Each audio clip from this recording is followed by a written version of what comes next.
just when you thought it was safe to go onto iTunes. This is Next Level Guy, the only website that makes self-development as fun as going to the movies. It's time to take the red pill and escape the Matrix.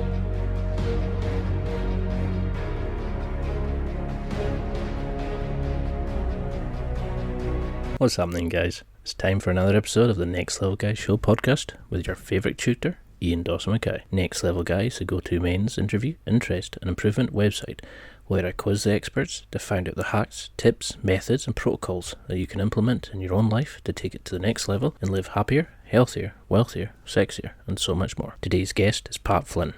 Pat is a father, husband and entrepreneur who lives and works in San Diego, California. He owns several successful online businesses and is a professional blogger, keynote speaker, Wall Street Journal best-selling author, and host of the Smart Passive Income and the Ask Pat podcasts, which have earned a combined total of over 55 million downloads, multiple awards, and features in publications such as the New York Times and Forbes. He's also an advisor to companies like ConvertKit, LeadPages, Teachable, and other companies in the digital marketing arena. Now, before we get to the interview, I just want to say a couple of things from me personally. To have had the chance to record this interview and release it to my own audience is blowing me away. You know, Pat was the guy who got me first interested in podcasting. He made me realise it was possible to build something from scratch and make money and a job from the internet. I'm on my way trying to get to Pat's level, but it's been amazing to have a chance to speak to Pat, to learn from, to ask him questions and to rack his brain. He's so warm and friendly and generous. His podcasts are littered with gems and tips on how to build smart passive income. He truly loves his audience and it really comes through in what he does and his content. I probably owe my show to him by listening to his show and realising what was possible and using some of the tips and hints to get building my network, to build my audience and to get my podcast going. And to have Pat in the show is mind-boggling. I really hope you help me pay him back by listening to this interview, by getting a copy of the book, and by building your own Superfans, building your own business that people truly love and are ravenous about. If you use a copy of the link in the show notes and you get a copy of the book before August the 14th, you can get some extra goodies as a thank you from Pat. You know, his book is going to help you take your brand and your business to the next level by building fans who truly love and support what you do. He'll help you just do amazing things by building true and loyal connections with the people who are your true fans. Listen to this interview, get a copy of his book, and you'll be amazed at where you can go. Well, thank you so much for doing this, Pat. It blows me away because yours was one of the first podcasts that I listened to when I started. It was one of those that inspired me, gave me the chance to understand that I could go from a blog to a podcast.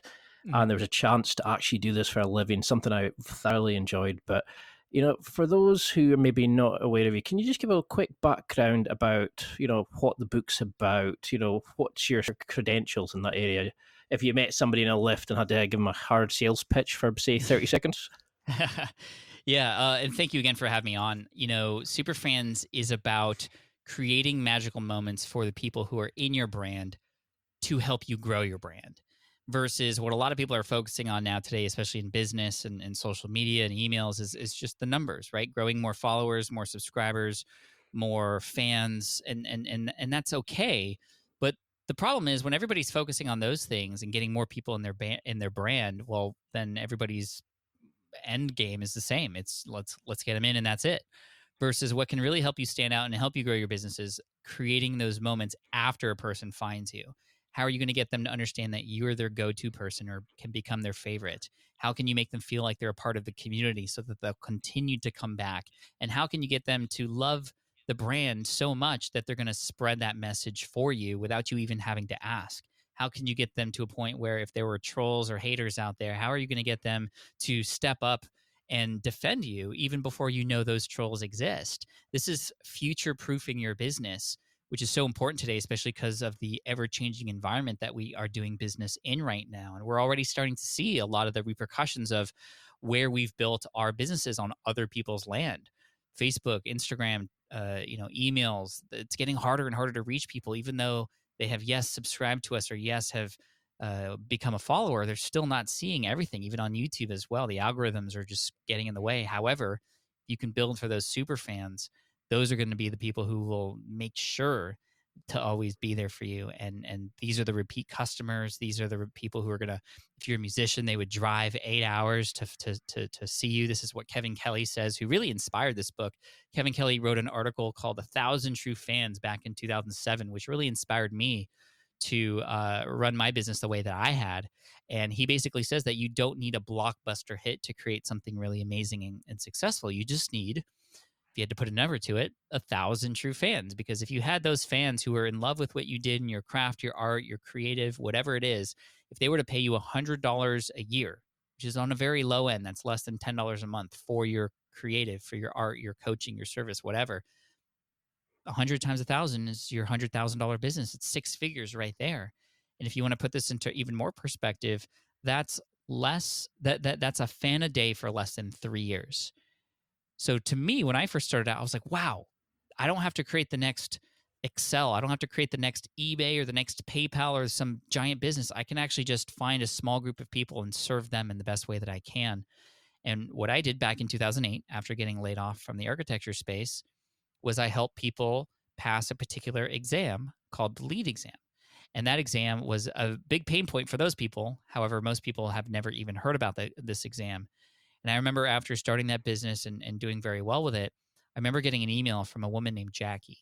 And Jackie sent me this email saying that she had purchased my study guide.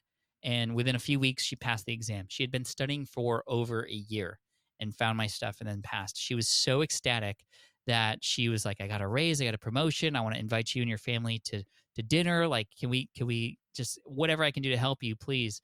And I was like, wow, this is really cool. But the most interesting thing to me was the last part of her email that said, I'm a big fan, Jackie. And I was like, trying to figure out, I couldn't understand what that meant at the time because you're usually a fan of things like musicians or artists or athletes, but not people who help you pass an exam. But the true power behind this was when I realized that within a couple months, about 30 different people from the same firm that she was at also became customers. And I found out through an email conversation with her that she had gone and convinced every single person in her office to also buy my guide. And she could have just easily shared the guide that she had with them. But no, she went above and beyond to make sure that I got new customers because I was able to help her out. And so in my business, whenever I teach people business, whenever I run my business, it's about creating those moments where you're serving people so much that they're going to want to repay you back and help spread the message for you. And that's how you can grow your business. That's how you can future-proof your brand. And regardless of technology, regardless of the systems that are out there, your super fans will always be there for you. It's like an insurance policy for your business and how I feel business should be run today.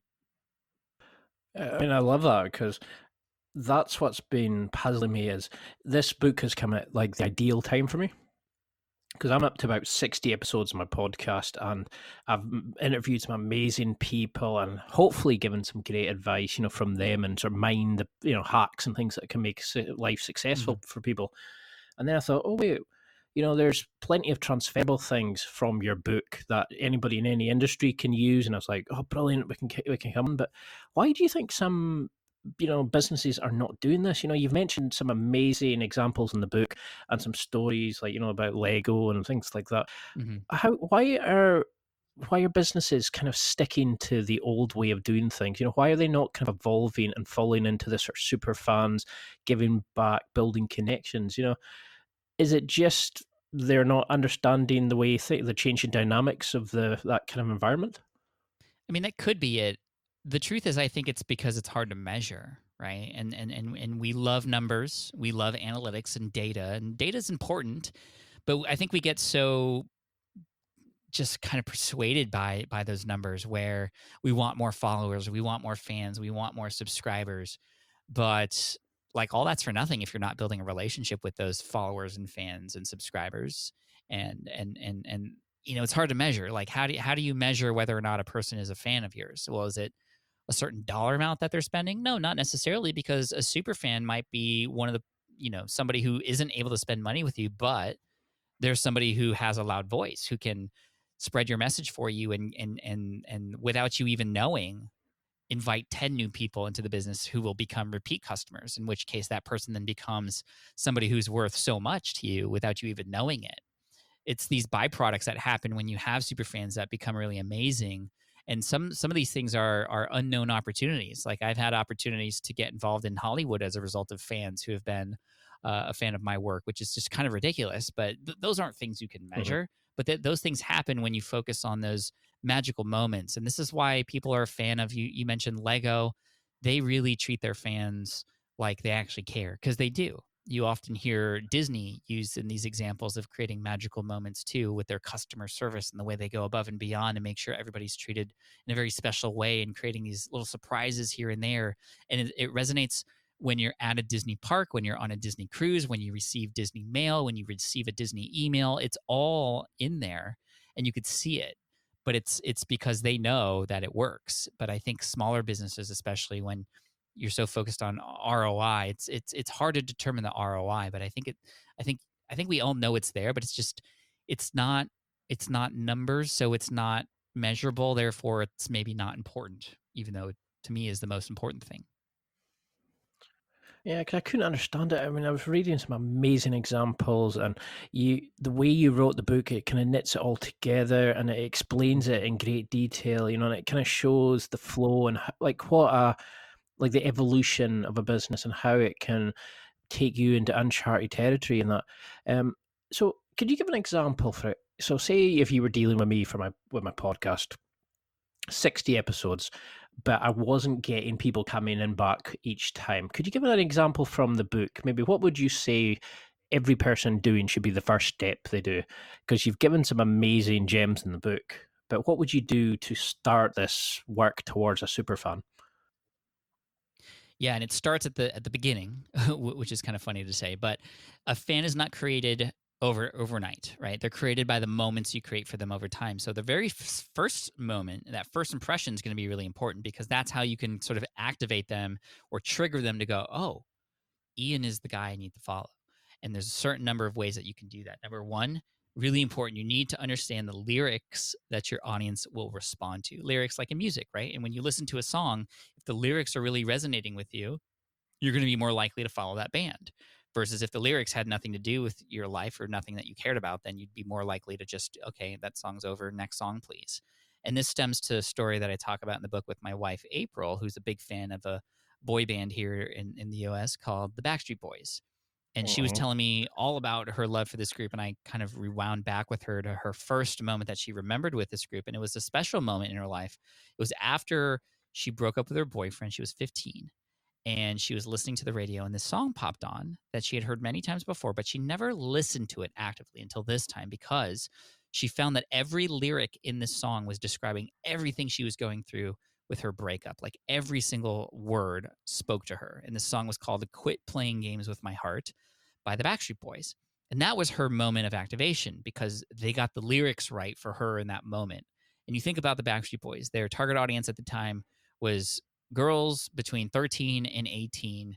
What happens to girls in their lives between 13 and 18? They fall in love, they break up. Okay, let's write songs about them. Let's speak in the same language they would use.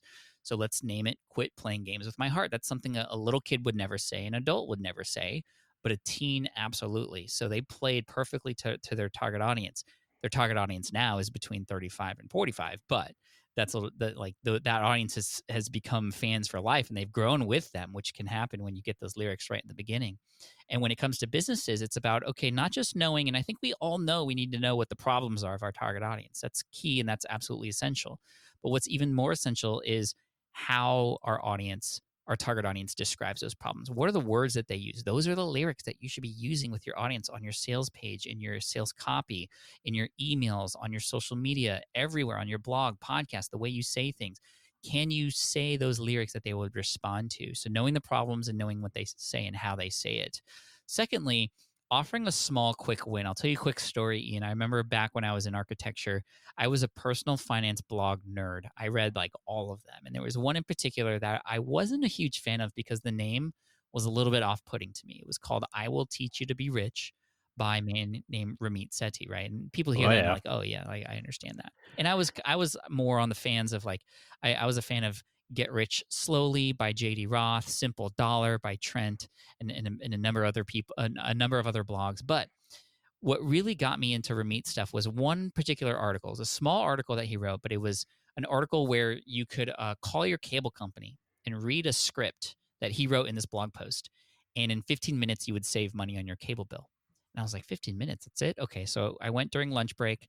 I opened up the post. I called my cable company, my TV cable company, and I read the script word for word like he said to do. And I was able to save 25% of my cable bill, like right then and there during lunch. And I was blown away. I immediately just started diving into everything that he had. Why? Because he gave me a small, quick win. He proved to me that his stuff actually worked on a small level, and I went in to go for a big level with him afterwards. Versus you think of these other personal finance blogs, it's like, okay, let's not have a latte and save $2 a day for 40 years, and by then, after you're 65, that's when you're going to be rich. So which one gave me the win quicker? Ramit or those other guys? Ramit, right? It's difficult. Yeah. So it's like, okay, in my business now, I try to get people to a small, quick win as soon as humanly possible. So as much as we all might be trying to change the lives of our clients and our target audience, are we giving them anything quick that they can experience? Is there anything after they subscribe to your email list or after they go to your website or listen to your podcast, perhaps within 10, 15 minutes, can they get something that they didn't and were not able to get anywhere else? In most cases, it's no, but that's a small, easy way to get people activated into your brand. And once they're there, then they're following you, then they're subscribed. Then it becomes about, okay, how can we make them feel like they belong here? Because you can get them on the court, but you still need to pass them the ball every once in a while to make them feel like they're playing basketball with you. So what I like to do is to show people in the book how to get people involved in your brand, so to help them feel like they're making decisions in the brand and where the brand's going, helping them feel like they are invested in it, because the truth is, when they're involved, they're invested and they will invest in you. And then after that, it's about the small personal touches that go a really long way, and kind of going out of your way to figure out, okay, what a person needs help with before they even ask. Because it's like when you're at a restaurant and you're drinking your water and your water's gone, then you kind of have to, like, hold your hand up or call the waiter to fill that water again, and they fill it, and that's fine. That's usual. But what happens when your water is halfway full and then the waiter comes by and fills it up for you without you even asking? I mean, that feels good. And we need to do more of that in business by offering things to our audience that they might not even need, they know right now, because that's what's going to make them feel like they're getting that extra special service that they can't get anywhere else. And that doesn't have to mean you have to be there physically to fill their glass of water. It could be as simple as reaching out with a video or an email, asking them if they need help with something, or checking on them with, if you know where they're at in something, checking on them to see what they're up to. One simple way to do this that we can all do, that we have access to, and it's free. If you go to Instagram right now, find one of your customers or one of your clients or a subscriber or anybody following you, and send them a direct message with a video. And you're going to be blown away by the response. They're going to be blown away that you took a little bit of time. And yes, it was only 10 seconds, but a little bit of time to think about them. And that's going to make them go, wow, this person actually is thinking about me. And there are so many other people who are fighting for my attention. I'm going to go to the person who just took a little bit of time out of their day to send me a quick video. It's a high value, low friction way for you to get access to somebody's full attention and have them want to become a fan of yours. There are so many things like that. I could keep going, Ian, but I want you to comment on this because I have more. No, it blew me away because as I was reading the book, I thought this was just going to be a kind of, you get some of these business books that kind of pay almost lip service, that kind of just go round it, but you went into great detail, and you've got so many great episodes about like finding your podcasting voice and building your brand and how to interview people, and like showcasing like customers and helping them through like client calls and things like that. Mm-hmm. How do we know where to start? Because I think that's a scary thing for a lot of people who are reading, listening about this and thinking, this sounds phenomenal, but I've got so much on already. Should I be focusing on finding my voice? Should I be working to get my cover art the best it can be? How do we know? Like, how would you juggle a day to work towards Superfans, keeping things going, editing, doing all the other stuff? Is there a way that you can schedule this, or should you just focus mainly on building these kind of Superfans? Yeah, I mean, that's a great question. I think that you can schedule this. And like with these little videos, one thing I do is I schedule 15 minutes a week on Fridays, just one by one, whoever is in my Instagram, I'll just send them a quick message and send them a video. And it might be 20, 30 videos within that 15 minutes. But I'll tell you, it's like a 95% response rate. And then sometimes some of those people will go, out and share a message on their social media about how, like, how important it is to reach out to people, and how was just able to do it. And literally, it just takes like 10-15 seconds per person. But scheduling that in is important, and it's so easy to lose that, because I think what really is at stake here is the relationships that we have with our audience. And if we focus on, yes, some of these things that are important, your cover art of your show, and your content, and all that stuff, that's important. But what gets lost is, okay, are we making actual connections? And I think that's, seeding that in there every single week to do it on a purposeful level is going to be really important, because it's really easy to schedule and make excuses that, okay, I have to get this done, and I have to get that done. And it's because we know how to get those things done. We know that there's an endpoint to them. The truth is, there's no endpoint to relationship building, which is why I think we're all afraid of it, because it feels like we're never going to stop. But the truth is, you shouldn't ever stop. You should always do it on a more ongoing basis. And then, of course, within your content, within what it is that you're creating, you can have moments of building relationships in there too, on a scalable level. One thing I love to do and encourage people to do is put some of their own personality, their own likes into their own podcast, into their own blog, because those little things that are seemingly random little facts about you are things that make you become more human. A lot of people know me, for example, as somebody who grew up doing music and marching band. And so anybody who has any ties to anybody in marching band immediately goes, "Oh, Pat Flynn, yeah, he was in marching band." And every time I see somebody at a conference who is also in marching band, guess what? We already have like years of experience that we could share together and talk as if we've been friends for years. Same thing if anybody is a fan of Back to the Future and they know me and my brand, they know I talk about Back to the Future all the time.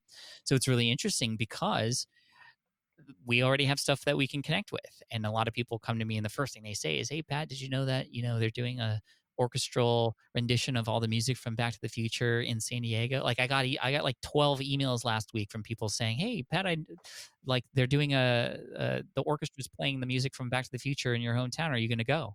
And I was like, "Yeah, I am going to go, but I already knew about this, but thanks for sending it over." And it's pretty cool, because people know me for that. And now it like triggers those little instances when they see Back to the Future or they see a DeLorean on the street. They're like, "Oh, that reminds me of Pat." And I'll just get random messages about that. So these little tidbits about yourself, the personality that shows up. And I'm not saying you have to like share your breakfast every day with everybody, but just whatever makes you you, your audience needs to know that about you. And that's what's going to help you stand out. That's going to give you the advantage. So where do you start? I would start with your audience and have you fully understood what it is that they need help with. Have you had a conversation with them? Start there. Even if it's one person on your email list, reach out to them, get on a Skype call with them, email with them, get on a direct message with them, whoever, and whenever you can, and just start asking them questions like, "Well, what are you struggling with right now? What can I help you with? What if you had a magic wand would be different right now for you?" And that way you can really not just understand what these problems are, and not just understand what they're saying about these problems, the language and the lyrics like I was talking about, but you get to empathize with them. And I think this is again goes back to relationships and connection.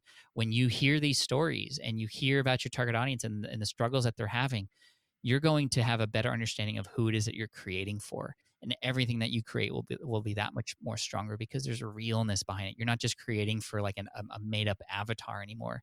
You are actually creating for a real person whose story you heard, who you can reference by name, who becomes a part of your audience Rolodex, who you can then reach back out to later after you create something for them.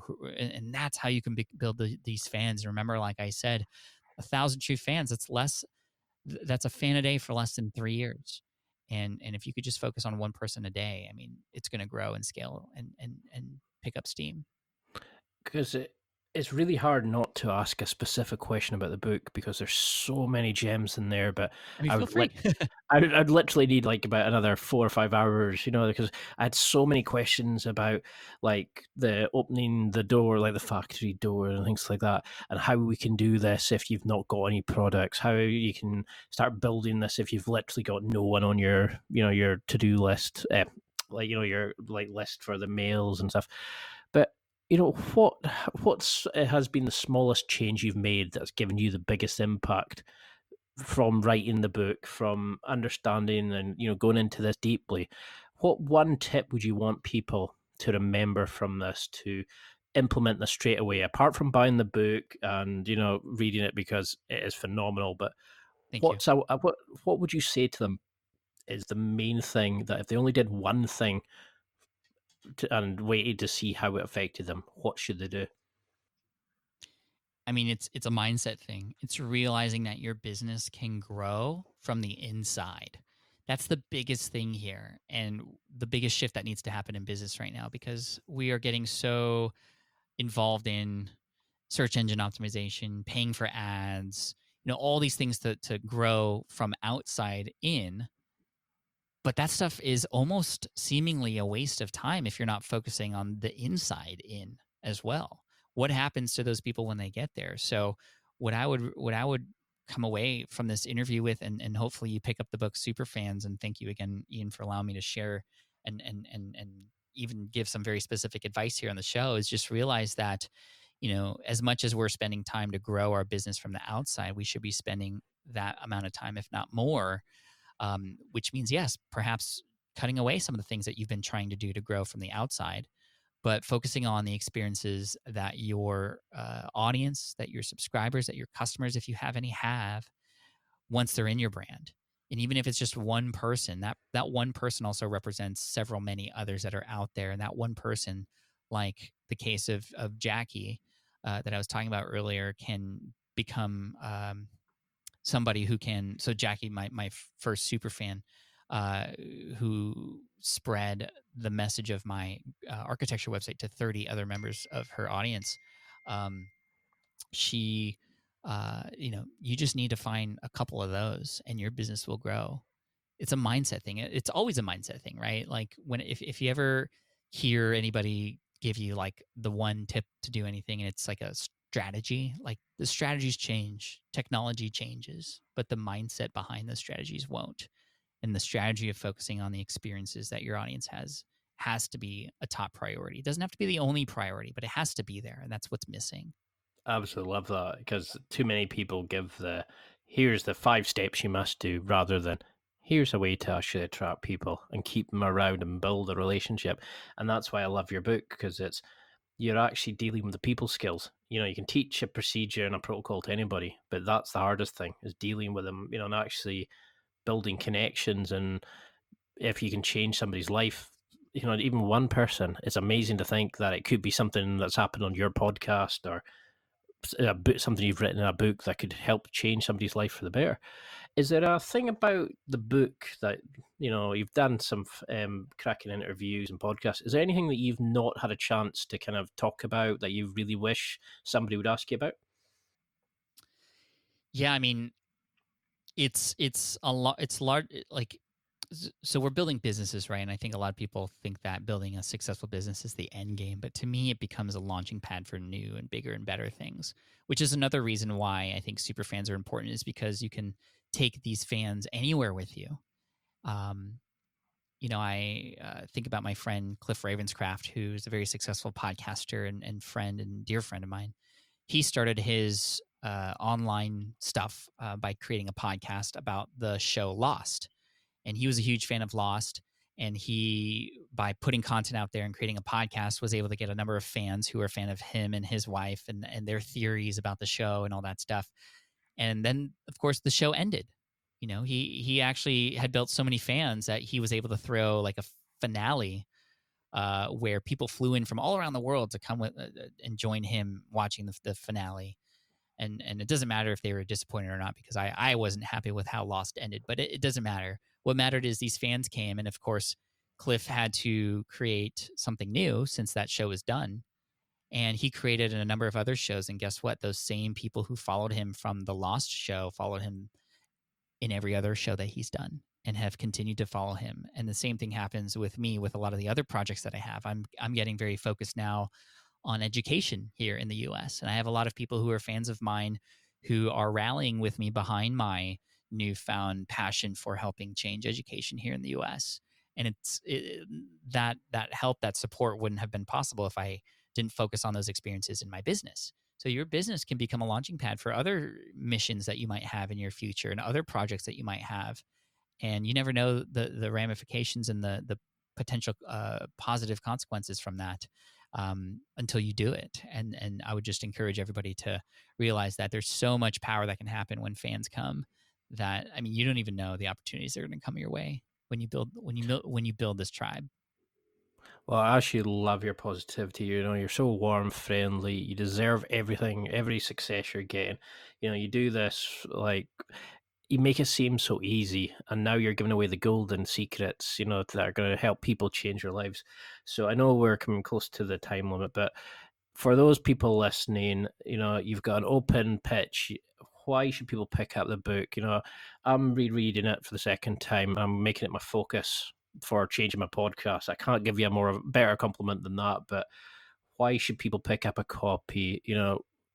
I could talk about it for weeks, but what would you say to people listening, and how can they keep in touch and see what happens? Well, you need to get Superfans because it's going to give you the exact, specific, tactical things you can do to help you increase the experiences that people are having in your business. And truly, that's what's going to help you create this, what I like to call insurance plan.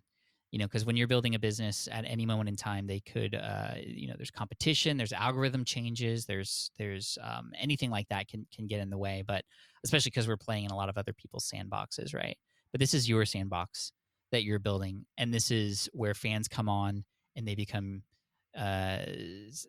lifelong fans, repeat customers, people who will bring new people into the sandbox with you and make them feel like they belong. And that's what you're doing here. You're creating a sense of belonging as a result of the work that you do and the creative that you offer. So I just want to give you those tactics so that you don't have to think about them, and you can do them, and you can pick and choose the ones that fit you and your culture and your business, and you will find success. I guarantee it. I'm so positive in this message. I wish I could just give this book away for free to everybody, but then I wouldn't have a business. So hopefully you'll all pick it up. And my goal is to have you reach back out to me in the future and say, wow, that book changed my life. And I hope to receive that message from you someday. Well, it's definitely going to do it. And can you just quickly go over your social media handles, your website, just for anybody who's new to you and wants to keep in touch? Sure. I mean, my main website you can find at smartpassiveincome.com. You could pick up Superfans. I don't know if you have an affiliate link you'd want people to go through, Ian, but you can also go to yoursuperfans.com. Definitely go through Ian's affiliate link if he has one. And then I'm at Pat Flynn on most social media channels and on YouTube. Well, you deserve all you're getting, It's going to be a massive success, and I can't wait to see it. Really need to get you back on and really go into something more deeper and stuff. But I can't wish you anything but success. You changed my life a few years back, and you're keeping doing it every time you release a podcast. So just keep going, and it's awesome to see. Thank you so much, Ian. I appreciate you. Thanks, everybody. Now, before we wrap up, I just want to remind everybody, if you go to www.nextlevelguy.com/affiliate, that is www.nextlevelguy.com/affiliates, or if you're on the site itself, simply go to affiliates deal. That's in the blue ribbon at the top. There you'll find some awesome deals that I've set up with some amazing companies. There's so many special offers here. There's listener exclusive deals and discount codes available. There really is something for everyone here. So all you need to do is click the graphic if you're reading the show notes, click the affiliates link at the top of the ribbon if you're on the site, or if you're listening, go to www.nextlevelguy.com/affiliates. Please note, I will get a small commission from the site that you use my link for. All monies are put back into making the site better and better. That's it for another week. Thanks for listening. Absorb it, practice it, use it. Until next time, keep trying to hit that next level in your life.